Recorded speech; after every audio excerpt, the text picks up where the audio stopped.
আসসালামু আলাইকুম। প্রিয় দর্শক, অন্য মঞ্চে আপনাদের সকলকে আমন্ত্রণ জানাচ্ছি। মন্ত্রিসভার আকার বড় হচ্ছে, অর্থাৎ আরও বেশ কয়েকজন মন্ত্রী, প্রতিমন্ত্রী এবং উপমন্ত্রী হিসাবে এই মন্ত্রিসভায় যুক্ত হচ্ছেন। সংখ্যাটা একেবারে কম না, 5 থেকে 10 জন অন্তত এই নতুন করে মন্ত্রিসভায় যুক্ত হচ্ছেন। অর্থাৎ এখন যে 49 জন মন্ত্রী প্রতিমন্ত্রী রয়েছেন তাদের সঙ্গে আরও 5 থেকে 10 জন যুক্ত হচ্ছেন।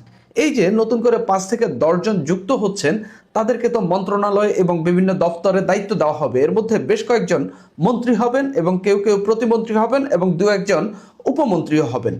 এই যে তারা আসছেন বা নতুন করে যাদেরকে যুক্ত করা হবে, তাদেরকে তো মন্ত্রণালয় দিতে হবে। এখন কোন কোন মন্ত্রণালয়ে পরিবর্তন আসছে, অর্থাৎ কোন কোন মন্ত্রণালয়ে এখন যারা মন্ত্রী প্রতিমন্ত্রীর দায়িত্ব পালন করছেন তাদেরকে দায়িত্ব কমিয়ে কিংবা দায়িত্ব পুনর্বন্টন করে নতুন যারা ঢুকবেন তাদেরকে তো দায়িত্ব দিতে হবে। তা আমরা দেখি কোন কোন মন্ত্রণালয়ে পরিবর্তন আসতে পারে।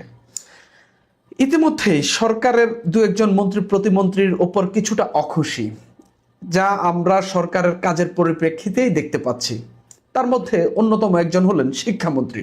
শিক্ষামন্ত্রীকে নিয়ে ব্যাপক সমালোচনা হচ্ছে এবং শিক্ষার্থীরাই শিক্ষামন্ত্রীর বিরুদ্ধে নানান কথাবার্তা বলছেন, যেটা সামাজিক যোগাযোগ মাধ্যমে ব্যাপক ভাইরাল হয়েছে। আমরা দেখলাম জনাব তারেক রহমানও শিক্ষামন্ত্রীকে একটি প্রোগ্রামে উপস্থিত থেকে বলছেন আরেকটু ভেবেচিন্তে কথা বলার জন্য।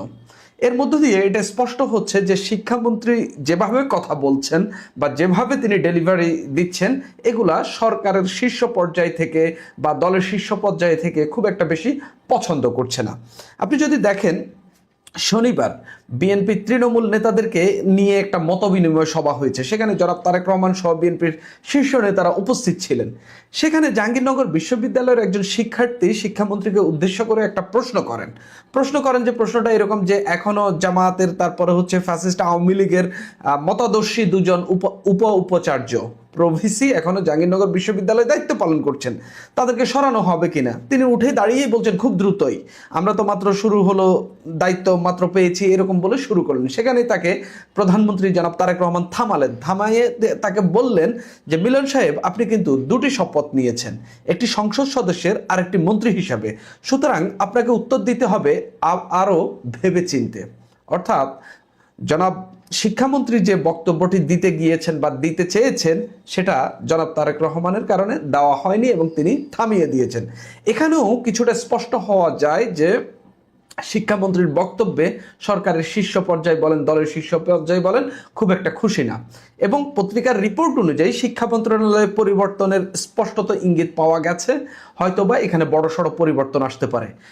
বর্তমানে আনাময় এহসানুল হক মিলনের অধীনে দুটা মন্ত্রণালয় রয়েছে, একটা হলো শিক্ষা মন্ত্রণালয়, আরেকটা হলো প্রাথমিক ও গণশিক্ষা মন্ত্রণালয়। সম্ভবত তাকে শুধুমাত্র প্রাথমিক ও গণশিক্ষা মন্ত্রণালয়ে রেখে শিক্ষা মন্ত্রণালয়ের দায়িত্ব অন্য কাউকে দেওয়া দেবে, এরকমটাই পরিকল্পনা চলছে বা এরকমটাই আলোচনা চলছে। সে জায়গায় বর্তমানে উপদেষ্টার দায়িত্ব পালন করা মাহাদি আমিন এবং বিএনপি স্থায়ী কমিটির সদস্য আব্দুল মঈন খান, এদের কথাবার্তা শোনা যাচ্ছে ওনাদের মধ্য থেকে কেউ একজন শিক্ষামন্ত্রী হইতে পারেন, এরকম কথাবার্তা শোনা যাচ্ছে। এর বাইরে যেসব মন্ত্রণালয় পরিবর্তন আসবে, বিশেষ করে যেসব মন্ত্রণালয়ের কর্মকাণ্ড বা মন্ত্রণালয় যে কাজ করে, কাজের দিক থেকে অনেক বড়, কিন্তু ওইরকম মন্ত্রণালয়ের দায়িত্বে আছেন বা 2-3টি মন্ত্রণালয়ের দায়িত্বে আছেন একজন মন্ত্রী, সেখানে মূলত মন্ত্রীদের দায়িত্ব কমিয়ে আনা হবে। কেননা তাকে একটা পার্টিকুলার মন্ত্রণালয়ে ফোকাস করতে দেওয়া হবে, যাতে তিনি ওই মন্ত্রণালয়ের কাজটা ঠিকঠাকভাবে করতে পারেন। ইতিমধ্যেই দেখা যাচ্ছে যেই সব মন্ত্রীদের অধীনে 2টি বা কারো কারো অধীনে 3টি মন্ত্রণালয় রয়েছে, সেগুলোর কোনোটিতে প্রশাসনিক স্থবিরতা তৈরি হয়েছে এবং সেগুলোতে কাজ খুব ভালোভাবে হচ্ছে না, এবং এগুলো খুবই গুরুত্বপূর্ণ মন্ত্রণালয়। এর মধ্যে আমি খুব স্ট্রংলি বলতে পারবো না এখানে পরিবর্তন আসবে কিনা, তবে অর্থমন্ত্রী আমির খসরু মাহমুদ চৌধুরীর অধীনে 2টি মন্ত্রণালয় রয়েছে, একটি হলো অর্থ আর একটি হলো পরিকল্পনা মন্ত্রণালয়। সম্ভবত পরিকল্পনা মন্ত্রণালয় পরিবর্তন আসলেও আসতে পারে। এখানে ঢাকা কেন্দ্রিক কোনো একজন এমপিকে হয়তো বিবেচনা করতে পারে সরকার, এই জায়গায় হয়তো বা পরিবর্তন আসতে পারে। আর অর্থ মন্ত্রণালয় যেহেতু আগামী বাজেট কিছুদিন পরে পাশ হচ্ছে, সংসদে প্রস্তাব হবে, এরপরে পাশ হবে, অর্থমন্ত্রীর ব্যাপক কাজ এবং তিনি আসলে পরিকল্পনা মন্ত্রণালয়ে সেভাবে ফোকাস করতে পারবেন কিনা সেটা নিয়ে প্রশ্ন তো থাকে বা এটা নিয়ে আলোচনা থাকেই। তো সেই জায়গা থেকে আমির খসরু মাহমুদ চৌধুরীর হয়তো দায়িত্ব কমানোর জন্য বা তার উপর চাপ কমানোর জন্য হলেও এই মন্ত্রণালয়, পরিকল্পনা মন্ত্রণালয়ে কেউ একজন আসতে পারেন।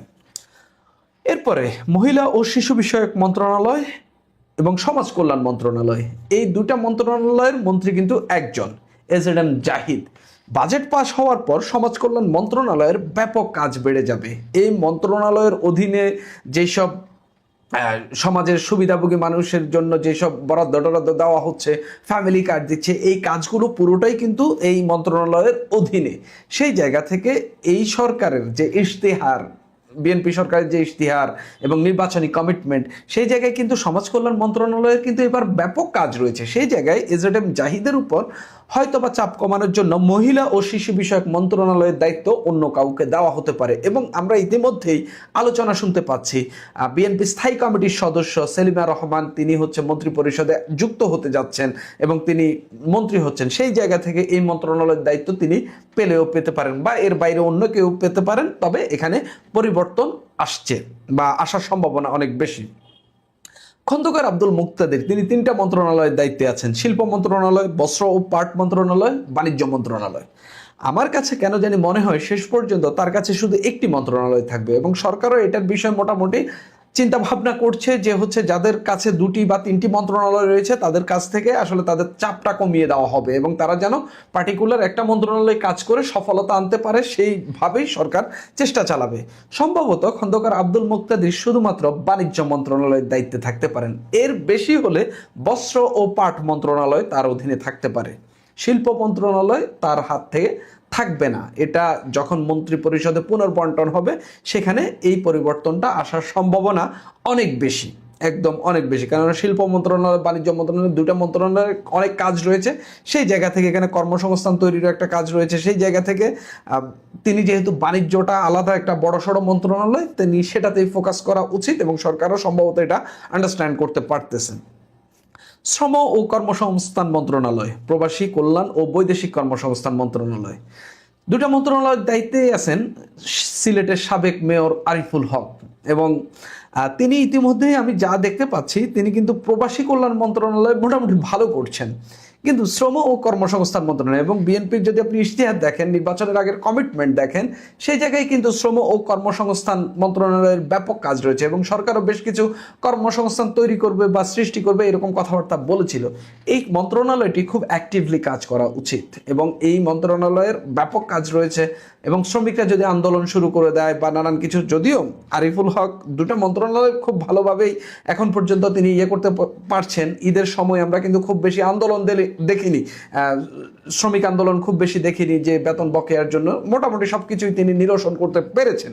তবে ওই যে কর্মসংস্থান সৃষ্টির যে জায়গা, নতুন করে বিদেশে লোক পাঠানোর যে জায়গা, সেই জায়গাগুলোতে সরকার যেহেতু কমিটমেন্ট দিয়েছে তারা কর্মসংস্থান সৃষ্টি করবে, সেই জায়গা থেকে এখানে পরিবর্তন দরকার। এবং আমি মনে করি 2টাই এই সরকারের জন্য এই সময়ে খুবই গুরুত্বপূর্ণ মন্ত্রণালয় এবং সেটা একজনের উপর চাপিয়ে রাখা বা একজনের উপর দিয়ে রাখা এটা সম্ভবত একটু বেশি চাপ হয়ে যাবে। এখানে আমার কাছে কেন জানি মনে হচ্ছে শ্রম ও কর্মসংস্থান মন্ত্রণালয়ে পরিবর্তন আসতে পারে বা যে কোনো একটি মন্ত্রণালয় আরিফুল হকের অধীনে রেখে আরেকটিতে পরিবর্তন আসতে পারে। মৎস্য ও প্রাণী সম্পদ মন্ত্রণালয় এবং কৃষি মন্ত্রণালয়, এই সরকারের অধীনে কৃষি মন্ত্রণালয় এবং মৎস্য ও প্রাণী সম্পদ মন্ত্রণালয় খুবই ভালো কাজ করছে। এখন পর্যন্ত আমরা একটা দুর্যোগ দেখেছি, ইনস্ট্যান্টলি কৃষকদের জন্য সহায়তা ঘোষণা করা হয়েছে, কৃষক কার্ড দেখেছি এবং হচ্ছে মৎস্য ও প্রাণী সম্পদ এবং কৃষি মন্ত্রণালয় প্রায় কাছাকাছি মন্ত্রণালয় এবং যিনি দায়িত্বে আছেন তিনি একজন কৃষিবিদ এবং তিনি কৃষক, নিজেও একজন কৃষক, তিনি নিজেও বলেছেন কৃষক। আমি তার বিষয়ে বেশ খোঁজ খবর নিয়েছি। তিনি এর আগে খাদ্য মন্ত্রণালয়ের দায়িত্বেও ছিলেন, একসঙ্গে 3টা মন্ত্রণালয়ের দায়িত্বে ছিলেন। পরবর্তীতে খাদ্য মন্ত্রণালয়ে আরেকজনকে দিয়ে হচ্ছে তাকে কৃষি ও মৎস্য ও প্রাণী সম্পদ মন্ত্রণালয়ের দায়িত্ব দেওয়া হয়। সেই জায়গায় তিনি ভালো করলেও আমাদের এই সরকারের সময়ে এবং আমরা যে অর্থনৈতিক একটা ভঙ্গুর কাঠামোর মধ্যে বা ভঙ্গুর অবস্থায় রয়েছি, এই সময় আমাদের কৃষির একটা বিপ্লব দরকার। সেই জায়গায় আমি মনে করি আমিনুর রশিদ ইয়াসিন, যিনি এখন কৃষি মন্ত্রণালয় এবং মৎস্য ও প্রাণী সম্পদ মন্ত্রণালয়ের দায়িত্বে আছেন, তাকে শুধুমাত্র কৃষি মন্ত্রণালয়ের দায়িত্বে রেখে এবং তিনি সেদিকে যেন আরও ভালোভাবে ফোকাস করতে পারেন, সেই জায়গাটা বা সেই স্পেসটা ওনাকে দেওয়া উচিত বলে আমি মনে করি। এরপরে শেখ রবিউল ইসলাম, তিনি হচ্ছে 3টা মন্ত্রণালয়ের দায়িত্বে আছেন: সড়ক পরিবহন ও সেতু মন্ত্রণালয়, রেলপথ মন্ত্রণালয়, নৌ পরিবহন মন্ত্রণালয়। আমার কাছে কেন জানি মনে হচ্ছে শেষ পর্যন্ত তার কাছে একটা মন্ত্রণালয় থাকবে, সেটা হচ্ছে সড়ক পরিবহন ও সেতু মন্ত্রণালয়। এখানে তিনি ইতিমধ্যে ভালো করছেন, তবে একসঙ্গে পুরো যোগাযোগ ব্যবস্থা একজনের কাঁধে তুলে দেওয়া, এবং বিশেষ করে আমি নৌ পরিবহন মন্ত্রণালয়ে, তিনি চট্টগ্রাম বন্দরে গেছেন, সেখানে যে কার্গো হ্যান্ডলিং যে সেগুলো ভালোভাবেই হচ্ছে, কিন্তু তারপরে এখানে যে আরও অন্যান্য যেসব কাজ দরকার, বা নৌ পরিবহন সেক্টরটাকে আরও যে আধুনিকায়ন করা দরকার, এবং রেলপথ, মানে আপনি সড়কে ফোকাস করলে সড়ক বিভাগের এতগুলো দপ্তর এবং এতগুলো জায়গা, সেই জায়গায় আপনি রেলপথ এবং নৌ পরিবহন মন্ত্রণালয় এদিকে ফোকাস করাটা কঠিন হয়ে যায়। যদিও এখানে 2জন প্রতিমন্ত্রী আছেন, তারপর আমি মনে করি এই 2টা মন্ত্রণালয়ে বা এই মন্ত্রণালয়গুলোতে অভিজ্ঞ আরও 1-2জন লোক দরকার, এবং আমি বিশ্বাস করি এখানে পরিবর্তন আসছে। এর বাইরে আব্দুল বারী টেকনোক্রেট কোটায়, যিনি হচ্ছেন জনপ্রশাসন এবং খাদ্য মন্ত্রণালয়ের প্রতিমন্ত্রী হিসেবে দায়িত্ব পালন করছেন, আমার কাছে কেন জানি মনে হচ্ছে এবার জনপ্রশাসন মন্ত্রণালয়ে একজন পূর্ণমন্ত্রী আসতে পারেন। সম্ভবত আব্দুল বারীকে প্রমোশন দিয়ে জনপ্রশাসন মন্ত্রণালয়ের দায়িত্ব দেওয়া হতে পারে, এবং খাদ্য মন্ত্রণালয়ে সম্ভবত নতুন মন্ত্রী আসতে পারেন। তো এই হইল মন্ত্রী পরিষদের যেসব মন্ত্রণালয়ের পরিবর্তন আসতে যাচ্ছে, এবং যেই সব কথাবার্তা চলছে, পত্রিকায় যেসব রিপোর্ট হচ্ছে, সেই সব রিপোর্টের অনুযায়ী ইতিমধ্যে এই বিষয়ে রিপোর্ট করেছে সময় টিভি, রিপোর্ট করেছে, তারপরে নতুন আশা পত্রিকা যেটা আজকেই উদ্বোধন হয়েছে, এশিয়া পোস্ট, তারা একটা রিপোর্ট করেছে, আরও বেশ কিছু অনলাইন এবং হচ্ছে নিউজ মিডিয়া এটা নিয়ে রিপোর্ট করেছে, এবং তারা কিছু কিছু হিন্ট দেওয়ার চেষ্টা করেছে। তবে 2-4 মিলালে আপনি স্পষ্টত বুঝতে পারবেন যে আমি যে মন্ত্রণালয়গুলোর কথা বলেছি, এখানকার বেশিরভাগ পরিবর্তনই এইগুলোতে আসবে, কেননা এখানকার একজন মন্ত্রীর উপর বেশি চাপ দেওয়ার কারণে ইতিমধ্যেই কোথাও কোথাও স্থবিরতা তৈরি হয়েছে, বা হচ্ছে একটু ঝামেলা লেগে যাচ্ছে, বা হচ্ছে একদিকে ফোকাস করতে গিয়ে আরেকদিকে হচ্ছে খুব ভালোভাবে ফোকাস করা যাচ্ছে না। সেই জায়গা থেকে এই মন্ত্রণালয়গুলোতে পরিবর্তন আসছে, যেহেতু নতুন লোক আসবে এবং বিশেষ করে অভিজ্ঞদেরকে এবার প্রায়োরিটি দেওয়া হচ্ছে, এবং সেই জায়গা থেকে এবার এইখানে বেশ কিছু এই মন্ত্রণালয় যেগুলো বলেছি সেগুলোতে বেশ কিছু নতুন মন্ত্রী আসতে যাচ্ছেন, এবং এক্সিস্টিং মন্ত্রী যারা আছেন তাদের কারো কারো উপর চাপ কমতে যাচ্ছে। আসসালামু আলাইকুম। একটা মজার ফানি খবর, একটা ফানি বিনোদনমূলক একটা খবর নিয়ে আপনাদের সামনে আলোচনা করতে বসছি। আচ্ছা, আপনাদেরকে একটা কথা বলি তো, এই যে জাতীয় বাচ্চা কাচ্চা পার্টি, ওই সংসদে দেখেন না, এদেরকে বাচ্চা কাচ্চা শিশু বলে, জামাত বলে আমাদের নাতি নাতনির সমান, এনসিপি জাতীয় নাগরিক পার্টি। এই এনসিপি কে নিয়ে মানে যা হয় না, নয় তার তো 90 হয় না। এনসিপি একেবারেই তার যে অস্তিত্ব হারিয়েছে, এর কিছু উদাহরণ আমি আপনাদেরকে দিব। আর এখন যে হাতড়ে বেড়াচ্ছে বিভিন্ন দিকে, এবার এনসিপিতে কয়েকদিন পর করে লোকজন জয়েন করে, আজকে নাকি 200, আজকে 500, আজকে 4000, 2000 এরকম শোনা যায় জয়েন করছে। কিন্তু কারা? আপনি ভেতরে হাত দিবেন, দেখবেন ওই জুলাই নামে কোন একটা কিছু তাদের লেগুরের পেছনে আছে। জুলাই প্ল্যাটফর্ম, জুলাই মঞ্চ, জুলাই ব্রিগেড, এই টাইপের নানান বক্কর চক্কর নাম দিয়ে কিছু লোক এনসিপিতে জয়েন করে। সাধারণ মানুষ অথবা বাংলাদেশের কোনো তারকা, ডাকসাইটের তারকা, অথবা বাংলাদেশের কোনো অঙ্গনের কোনো সফল মানুষ এনসিপিতে জয়েন করেছে শুনেছেন? বিনোদনটা আগে একটু শুনেন, বিনোদনটা নিয়ে আপনাদেরকে বলি। আমি ওই নিউজটার কমেন্ট গুলা পড়ছিলাম, আপনাদের সামনে কমেন্ট গুলো সবগুলো পড়ার যোগ্য না বলে আমি পড়ছি না। ইন্ডিপেন্ডেন্ট একটা ফটো কার্ড। এমন দিন আসবে যেদিন এনসিপি কে ক্ষমতায় আনতে জনগণ আন্দোলন করবে। আসিফ মাহমুদ সজীব ভুঁইয়া। আপনারা যারা এই আলোচনা দেখবেন তাদেরকে আমি অনুরোধ করব, ইন্ডিপেন্ডেন্টের নিউজ সাইটে গিয়ে, তাদের যে অনলাইন নিউজ পোর্টালটা, সেই সাইডে গিয়ে এই ফটোকার্ডটার নিচের যে কমেন্ট গুলো আছে, সেই কমেন্ট গুলো আপনারা একটু পড়ে আসবেন। এবং আপনারা যথেষ্ট বিনোদনের সাথে, এই রাতে অনেক রাতে আপনাদেরকে প্যারা দিচ্ছি, এই রাতের বেলা আপনাদের ভালো একটা বিনোদনমূলক ঘুম হবে। মন ফুরফুরা থাকলে তো ঘুম ভালো হয়। দেখেন, এই এনসিপি একটা উদাহরণ দিই, চট্টগ্রামের মঞ্জুরুল আলম, সাবেক মেয়র। মঞ্জুরুল আলমকে দলে আনার জন্য, মানে মঞ্জুরুল আলমকে তারা এনসিপির ভবিষ্যতে মেয়র প্রার্থী করবে, আনার জন্য হাসনাত আব্দুল্লাহ তার বাড়িতে গেছে।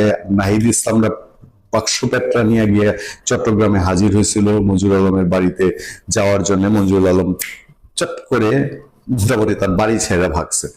কারণটা কি জানেন? কারণটা হলো, মঞ্জুরুল আলমের যারা শুভানুদ্দায়ী তারা তাকে বুঝাইছে যে এই এনসিপি জামাতের সাথে নির্বাচন করছে। এখন জামাতের সাথে নির্বাচন করার কারণে এখন মঞ্জুর আলম যদি এনসিপি থেকে নির্বাচন করে, মানুষের মধ্যে একটা নেগেটিভ ধারণা হবে যে মঞ্জুর আলমও জামাতের দিকে হেলে পড়েছে কিনা। সেই ক্ষেত্রে সনাতন ধর্মাবলম্বী এবং আওয়ামী লীগের চট্টগ্রামে যে ভোটাররা আছে তারা মঞ্জুর আলমকে ভোট দিবে না। এই যে হিসাবটা, এই হিসাবটা আগামী 50 বছরের জন্য বাংলাদেশে পাক্কা হয়ে গেছে না? মানে বাংলাদেশে তো এন্টি জামাতও, যেমন এন্টি আওয়ামী লীগ ফোর্স আছে, এন্টি জামাত ফোর্সও আছে, যে বাংলাদেশের 99% মুসলমানের ম্যাক্সিমামই ধর্ম নিয়ে ব্যবসা, ধর্ম নিয়ে রাজনীতি পছন্দ করে না।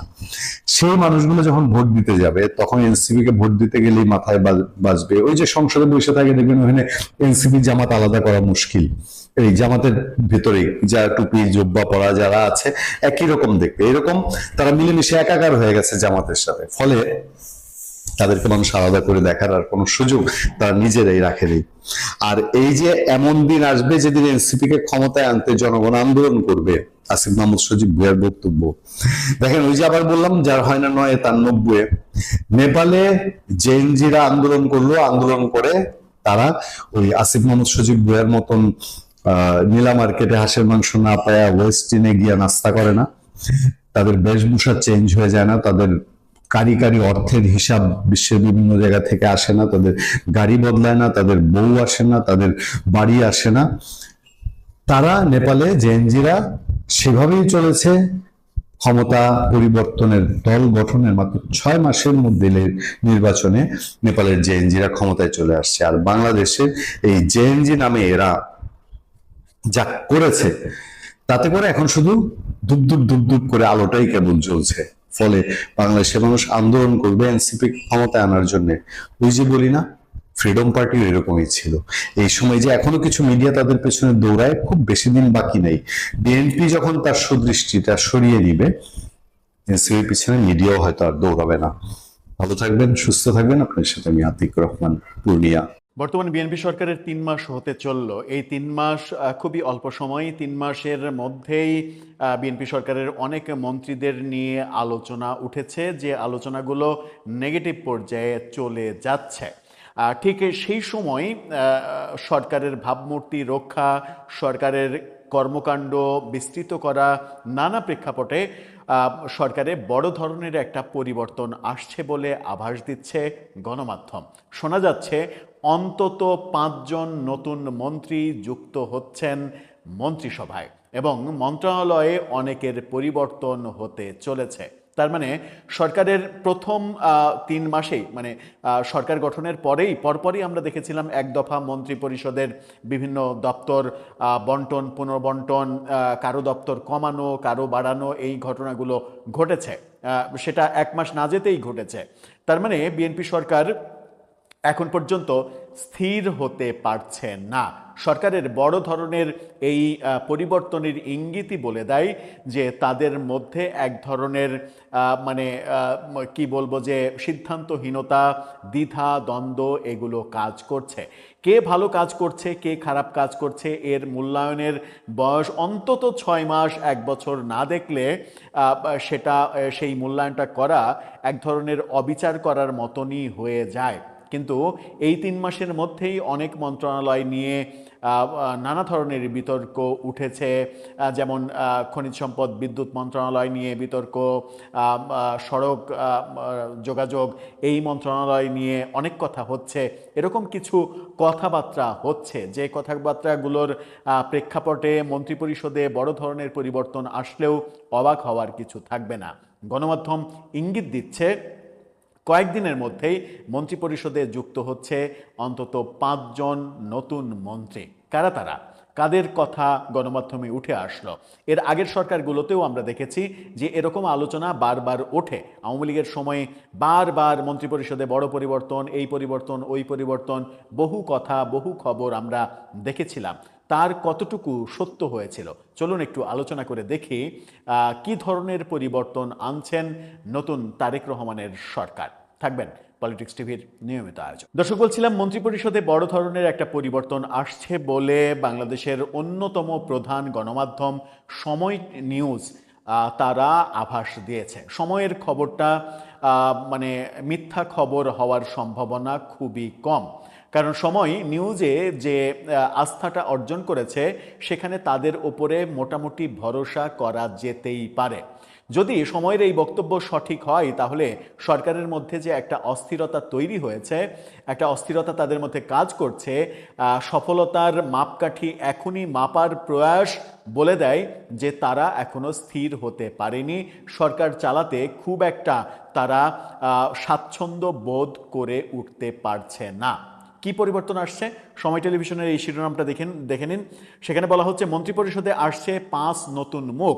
প্রশাসনিক কার্যক্রমের গতি আনতে মন্ত্রিপরিষদে এই ঘটনা ঘটতে চলেছে, যাদের মধ্যে একজন টেকনোক্র্যাট মন্ত্রীও থাকছেন বলে তারা বলছে, অর্থাৎ এমপি নন এরকম একজনও মন্ত্রী হচ্ছেন।